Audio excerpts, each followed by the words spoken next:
Irgendwie gibt es in jedem Jahr Zeiten, wo die ein oder auch andere Produktkategorie mal mehr oder auch weniger in den Fokus gerückt wird. Und augenscheinlich ist es jetzt so, dass ihr bei mir momentan mehr Testberichte zu Kopfhörern zu sehen bekommt. Ich möchte euch heute mit dem Pixel Buds Pro 2 eine beeindruckende Weiterentwicklung von Google zeigen. Denn nach Jahren, in denen diese Kopfhörer eher im Mittelfeld angesiedelt waren, stellt Google jetzt ein Produkt auf den Markt, das absolut konkurrenzfähig ist und sich weder in puncto Klang noch aktiver Geräuschunterdrückung vor der Konkurrenz verstecken muss. Für wen diese In-Ear-Stecker am besten geeignet sind, wo der aktuelle Preis liegt, wo die Stärken für mich, aber auch die Schwächen liegen, das seht ihr natürlich in den Folgeminuten meines Videos. Ich wünsche euch viel Spaß. Zum Zeitpunkt des Schreiben meines Skriptes liegt der aktuelle Preis der Pixel Buds Pro 2 auf der offiziellen Google-Seite bei 219 €. Auf anderen Seiten im Internet kann man sie aber auch schon für unter 200 € schießen, was mehr als 50 € unter der unverbindlichen Preisempfehlung liegt. Die Buds Pro 2 werden immer noch in 4 verschiedenen Farben angeboten: Porzellan, einem leichten Beige-Ton, Hazel, einem dunklen Anthrazit,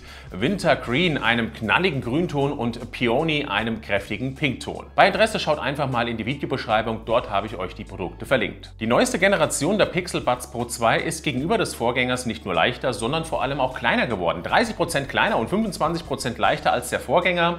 Das beschreibt die wirklich sehr Kompaktweise ziemlich gut, womit die In-Ear-Stecker bei mir schon fast komplett im Innenohr verschwunden sind. Die Passform dieser kleinen Stecker ist absolut bequem und auch alltagstauglich, wobei ich den Sitz der Pixel Buds Pro 2 öfter korrigieren musste als bei Ohrsteckern mit diesem Stil, da sie aufgrund der Bauform einfach nicht so stark am und auch im Ohr verkanten wie die meisten anderen Kopfhörer. Das hatte bei mir aber auch zur Folge, dass bei der Korrektur des Sitzes hin und wieder Fehleingaben über die Touchflächen erfolgten, was ich in ähnlicher Art und Weise vor Jahren auch mal bei Samsung-Kopfhörern hatte. Das Ladecase gehört für mich zu einem der schönsten. Es fühlt sich wirklich sehr angenehm und fast samtartig an. Es bietet zusammen mit den In-Ear-Steckern eine Gesamtlaufzeit von rund 30 Stunden. Das Case kann sowohl über USB-C auf der Unterseite als auch kabellos aufgeladen werden, womit für jeden Anwendungsbedarf irgendwie etwas dabei ist. Auf der Unterseite links neben dem USB-C-Anschluss findet man weiterhin einen kleinen Lautsprecher, der dafür gedacht ist, bei Verlust der Buds entsprechende akustische Signale abzugeben, um sie dann wieder auffinden zu können. Gerade habe ich ja schon mal ganz kurz die Gesamtlaufzeit der Stecker und des Cases angesprochen und mit bei mir gemessenen 8,2 Stunden bei 40% der maximalen Lautstärke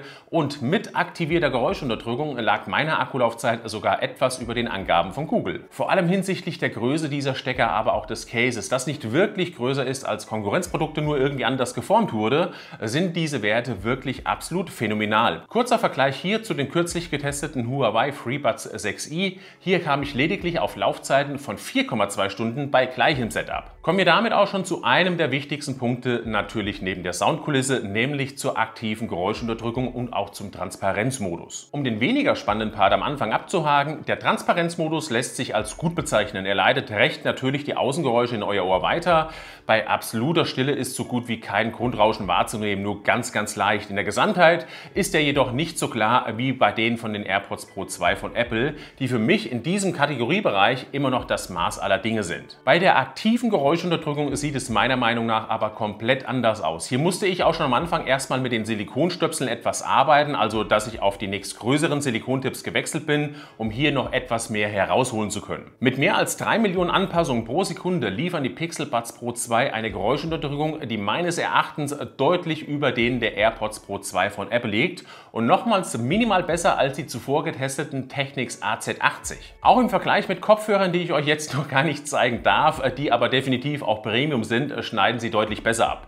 Ich war in meinem Test selbst davon überrascht, wie weit ich die Stecker ausreizen kann, weil viele andere Konkurrenzprodukte schon deutlich früher schlapp gemacht haben. Vor allem sonore Geräusche aus Flugzeugen oder auch Zügen werden absolut zuverlässig herausgefiltert. Was vielleicht nur anzumerken ist, ist die Tatsache, dass es nur eine Stufe sowohl im Transparenzmodus als auch im Geräuschunterdrückungsmodus gibt und diese Stufen nicht weiter verfeinert oder auch angepasst werden können. Was dann die Klangqualität angeht, so kann ich im Grunde genommen auch nur Lobeshymnen loswerden, denn das, was Google hier vor allem in der kompakten Bauweise geschafft hat, ist gleich auf mit der verdammt guten Akkulaufzeit und der sehr guten aktiven Geräuschunterdrückung. Auch hier habe ich nochmals die Technics AZ80 hervorgeholt, die ich vor einigen Wochen getestet habe, da sie in meinem Test definitiv einen Benchmark gesetzt haben, was die Audioeigenschaften angingen. Wenn man, was den Klang angeht, mit den AirPods Pro 2 um die Ecke kommt, kann ich euch nur sagen, dass sie mindestens 30% schlechter sind, also die AirPods Pro 2, da sie einfach nicht die Möglichkeiten besitzen wie die Pixel Buds Pro 2. Der Bass ist für diesen Gehäusekörper absolut druckvoll, wirkt nie zu überladen und bringt, egal ob bei Rock oder auch R&B, den Punch immer an die richtige Stelle. Die Mitten sind sind gut ausgeprägt. Gesang kommt auch in instrumental hektischen Phasen immer noch sehr gut zur Geltung und die Höhen klingen lebendig und auch detailreich. Es sind definitiv keine Kopfhörer, die irgendwie langweilig sind, zumal man über verschiedene Soundprofile, die auch noch individuell anpassbar sind,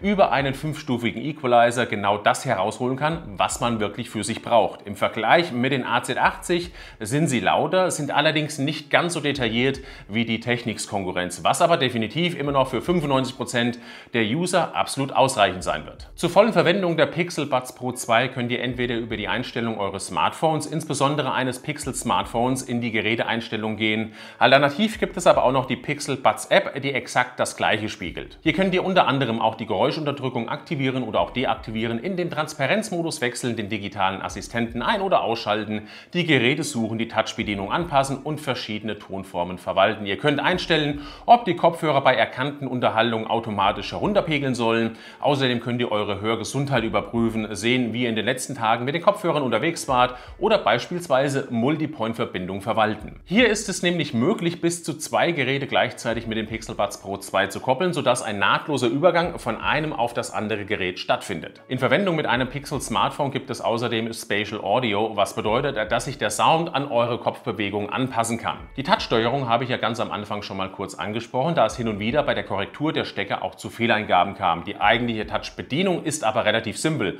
So kann man zum Beispiel durch Wischen nach vorne oder auch nach hinten die Lautstärke erhöhen bzw. verringern. Einmal tippen pausiert ein Lied oder spielt es wieder ab. Doppeltippen springt zum nächsten Titel und dreimal tippen zum vorherigen Titel. Durch gedrückt halten kann man zum Beispiel die aktive Geräuschunterdrückung ein- oder ausschalten. Kommen wir damit auch schon zum Fazit und hier stellt sich nochmals die Frage, ob Google mit den Pixel Buds Pro 2 alles richtig gemacht hat oder auch nicht. Für mich gibt es bei diesen In-Ear-Steckern 3 große Punkte, vielleicht sogar 4, wenn ich den Preis mitzähle, die sie für mich absolut einmalig machen. Für diese Größe der In-Ear-Stecker bieten sie nicht nur eine herausragende Akkulaufzeit von um die 8 Stunden mit aktivierter Geräuschunterdrückung, sondern auch einen herausragenden Klang, den manche Konkurrenzprodukte mit gerade einmal doppelt so großen Gehäusekörpern hinbekommen und meistens sogar eher nicht.